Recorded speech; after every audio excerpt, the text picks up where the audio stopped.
किसी ने क्या खूब कहा है कि संकट का हर दरिया पार होगा, थोड़ी सी हिम्मत रख चमत्कार भी होगा। हे गाइस, मैं हूं अंकित और स्वागत है आप सबका मेरे चैनल पे। फिर आज हूं आपके सामने एक छोटी सी कहानी लेकर। कहानी छोटी लेकिन सीख बड़ी। ये कहानी एक सेठ जी की है। एक सेठ जी जो शहर के बहुत रईस आदमी हैं, बहुत सारे कारोबार हैं उनके शहर में, अलग अलग बिजनेस चलते हैं, अलग अलग फैक्ट्रियां हैं। एक दिन सेठ जी फैक्ट्री का दौरा कर कर अपने घर पहुंचते हैं। शाम के समय घर पहुंचते हैं तो घर में पूजा पाठ चलते रहती है, आरती होते रहती है। लेकिन सेठ जी थोड़े से नास्तिक हैं, वो भगवान से दूर रहते हैं। सेठ जी पूजा पाठ में नहीं जाते और ऊपर अपने रूम में चले जाते हैं और दिन भर के काम का एनालिसिस करते रहते हैं, क्या फायदा और क्या नुकसान हुआ है। और अपने नौकर को बोलते हैं कि कॉफी बना के लाओ। नौकर कॉफी बनाने जाता है, तभी सेठ जी के सीने में अचानक दर्द होने लगता है, उन्हें पसीना आने लगता है। वो नौकर को बुलाते हैं और नौकर से कहते हैं कि कॉफी बाद में बनाना, पहले डॉक्टर को बुला के लाओ।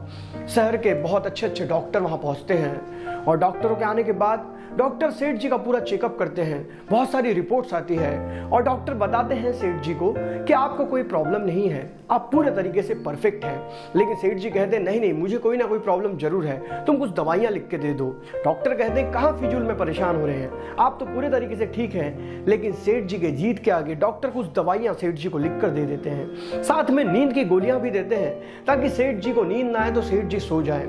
लेकिन उस दिन पूरी गोलियां खाने के बाद भी सेठ जी को नींद नहीं आती, उन्हें बेचैनी होती रहती है। उन्हें लगता है कि इस बंद कमरे के कारण उन्हें नींद नहीं आ रही है, घुटन सी महसूस हो रही है। इसलिए वो आधी रात को घर से बाहर निकल जाते हैं, अपने आलीशान बंगले के गार्डन में जाते हैं। गार्डन में इधर उधर टहलने लगते हैं, लेकिन उनकी बेचैनी खत्म नहीं होती।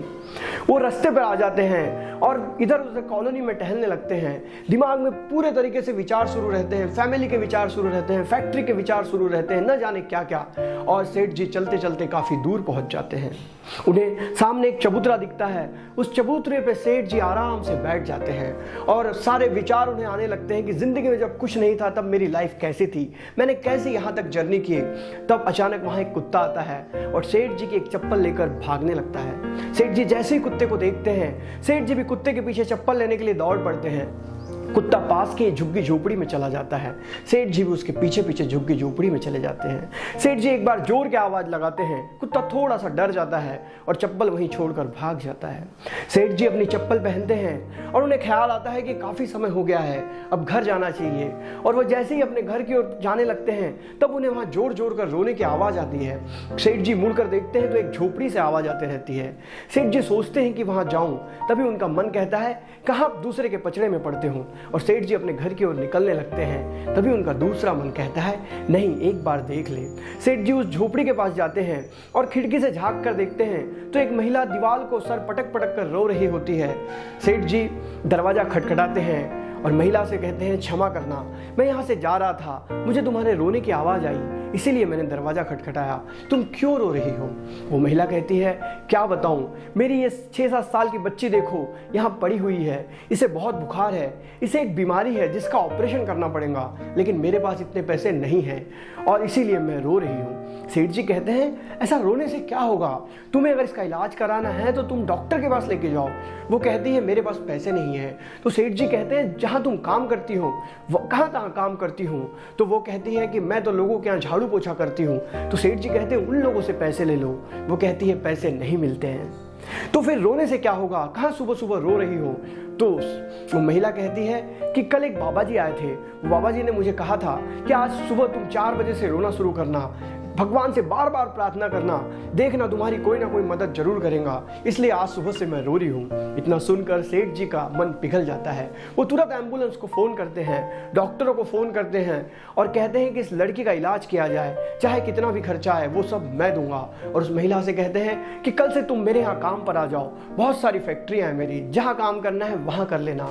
और सेठ जी की बेचैनी तो उसी वक्त खत्म हो जाती है जब वो एम्बुलेंस को फोन करते हैं। लेकिन सेठ जी के मन में एक शंका रहती है जो उन्हें बार बार अंदर से खाए जाते रहती है। सेठ जी सोचते हैं कि मैं तो नास्तिक प्रकार का व्यक्ति हूँ, मैं भगवान से दूर रहता हूँ, मैं ईश्वर से दूर रहता हूँ। फिर ये कैसे हुआ कि उस बाबा जी ने उसे बताना कि सुबह 4 बजे से रोना शुरू करना और मुझे बेचैनी होना और मेरा वहां पहुंचना। अगर ईश्वर है तो हम लड़ते क्यों हैं, हम धर्म के नाम पे क्यों लड़ते हैं, हम जात के नाम पे क्यों लड़ते हैं। ना मैंने उस महिला की जात पूछी, ना उसने मेरी जात पूछी, ना हम दोनों ने एक की जात को जानने की कोशिश की, मैंने उसकी खुले दिल से मदद कर दी। और तब सेठ जी को एहसास होता है कि भगवान ने एक धर्म बनाया है, वो है ह्यूमैनिटी। सेठ जी को अभी तक लगता था कि जिंदगी में एक ही चीज अच्छी है, वो है कर्म। आज उन्हें पता चला कि वर्कोहोलिक होने के साथ साथ ह्यूमैनिटी का होना भी बहुत जरूरी है। जिंदगी में मिलने वाली दुआएं सिर्फ आपके पैसे कमाने से आपको नहीं मिलती, तो वो आपके द्वारा दूसरों को की गई मदद से मिलती है, और सेठ जी को इस बात का एहसास होता है। दोस्तों, छोटी सी कहानी, लेकिन ये कहानी हमें बहुत कुछ सिखा कर जाती है। हमें ये कहानी बताती है कि भरोसा रखो, चमत्कार जरूर होगा, अपने भरोसों को टूटने मत दो। और दूसरी बात, किसी ना किसी की मदद जरूर करते चलो। जिंदगी में पैसे कमाने के साथ साथ कुछ अच्छे कर्म करना भी बहुत जरूरी है, और उस अच्छे कर्मों में सबसे अच्छा कर्म होता है एक नीडी व्यक्ति की मदद करना। और तीसरी बात, ज्ञान तो बांटना ही चाहिए, लेकिन साथों साथ लोगों को मुस्कुराहट भी बांटो। अगर आप किसी के चेहरे की मुस्कान का कारण बन सकते हैं तो यकीन मानिए दुनिया का सबसे अच्छा और सबसे बेहतरीन काम यही होता है। दोस्तों, अगर कहानी अच्छी लगी है तो वीडियो को लाइक करें, और मैं इस चैनल पर रोज एक नई कहानी के साथ आता हूं। तब तक के लिए अलविदा, जय हिंद, वंदे मातरम।